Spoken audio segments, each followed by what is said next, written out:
Olá, tudo bem? Eu sou a professora Célia, seja bem-vindo. Professora de Geografia, trabalho na Escola Estadual de Ensino Fundamental e Médio Primavera e hoje vamos falar sobre hidrosfera. Hidrosfera refere-se à parte líquida do nosso planeta, a água. A água ela é vital para a continuidade de vida. Para a agricultura, a água ela é imprescindível, como também para as florestas que ainda existem. Vale destacar que o nosso corpo ele é formado de 70% de água em sua composição.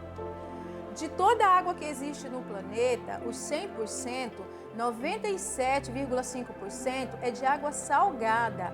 A água salgada ela é imprópria para o nosso consumo. E 2,5% é de água doce.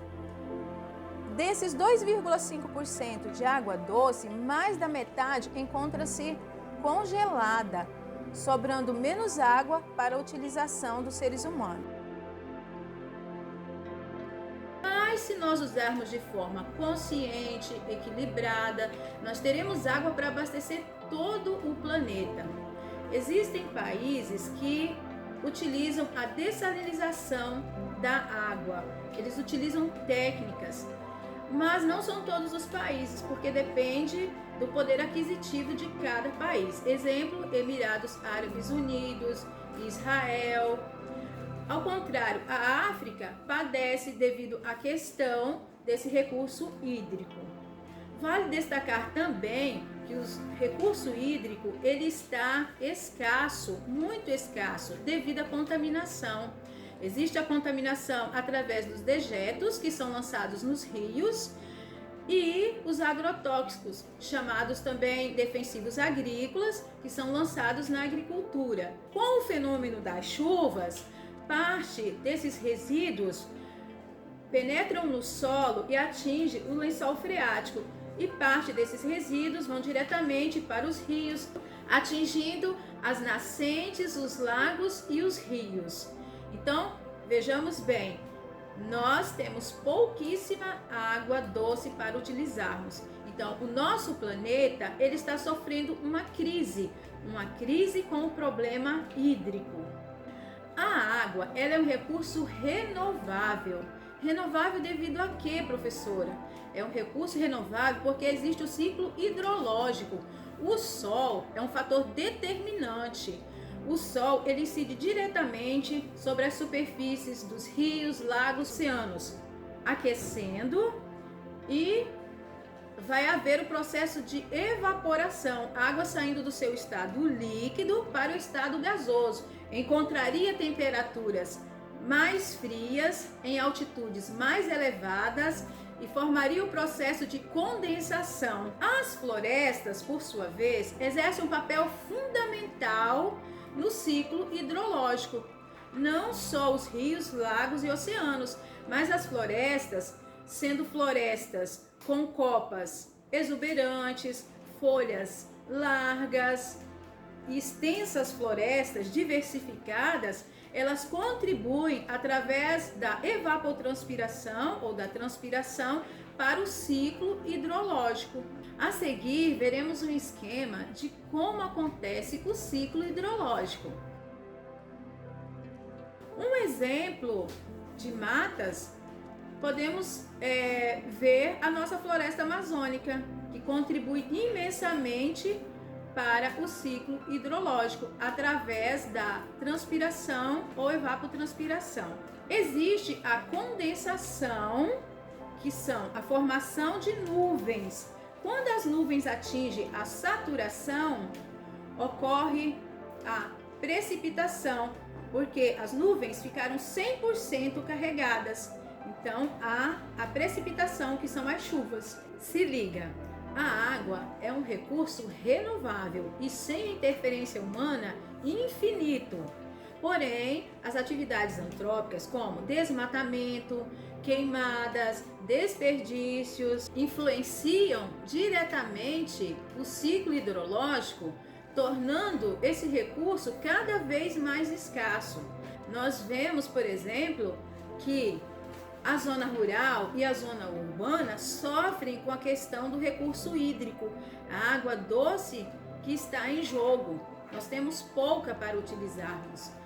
Nas cidades, são jogados lixos nas ruas, como por exemplo a garrafa PET, palito do picolé, o papel da bala, que são jogados nas ruas, impedindo das águas das chuvas fazerem o seu processo normal. Nas zonas rurais, nós temos os agrotóxicos que são utilizados nas lavouras, eles vão infiltrando no solo. A cada vez que ocorre o processo das chuvas, esses inseticidas agrícolas, eles são aprofundados cada vez mais no solo e chegam a contaminar os lençóis freáticos. E parte desses agrotóxicos, eles são levados para os rios, para as nascentes e para os igarapés.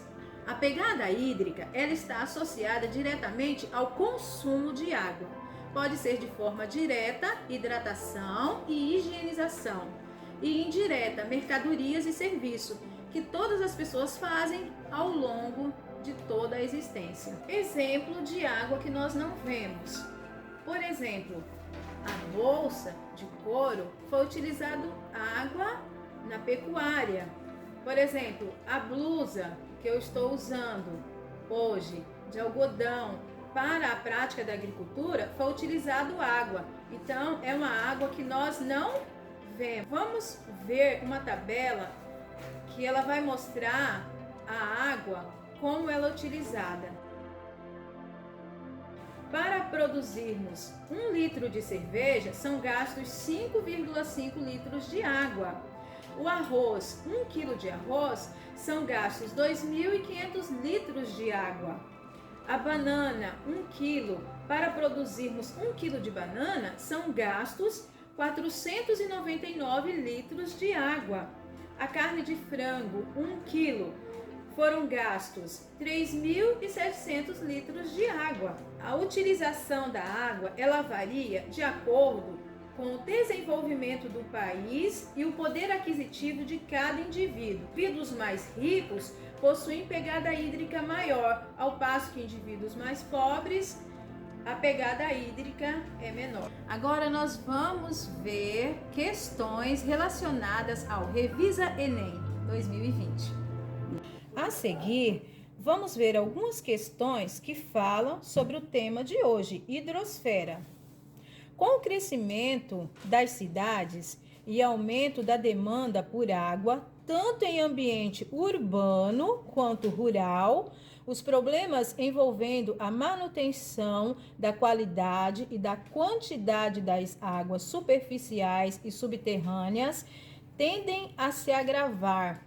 Nesse contexto, é importante lembrar que tudo que afeta as águas subterrâneas podem também afetar as águas superficiais, já que estas possuem uma forte relação.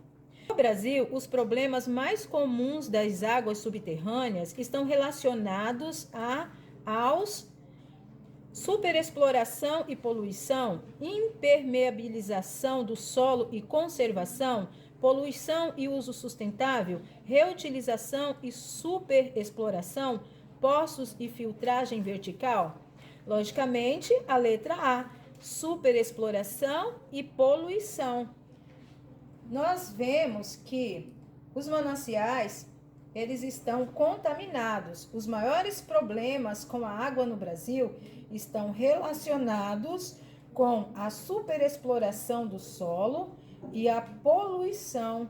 Esses fatores podem afetar o escoamento básico dos rios, secar nascentes, influenciar os níveis de reservatórios, induzir o deslocamento de água contaminada, salinizar, provocar impactos negativos na biodiversidade e até mesmo exaurir completamente o aquífero. Vejamos agora a questão número 8.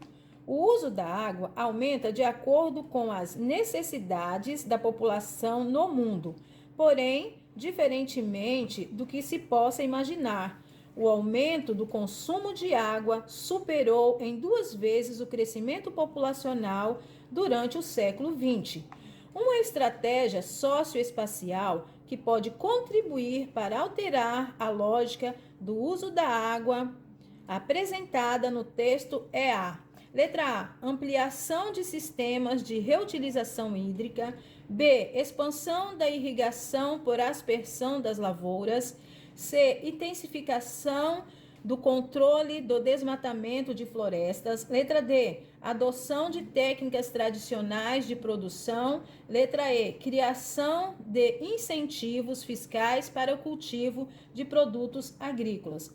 Logicamente, ampliação de sistemas de reutilização hídrica. O processo de reutilização de água é tido como mais viável para atender a demanda na atualidade, tendo em vista que a dessalinização feita por alguns países é muito mais cara do que o processo de limpeza e reutilização da água.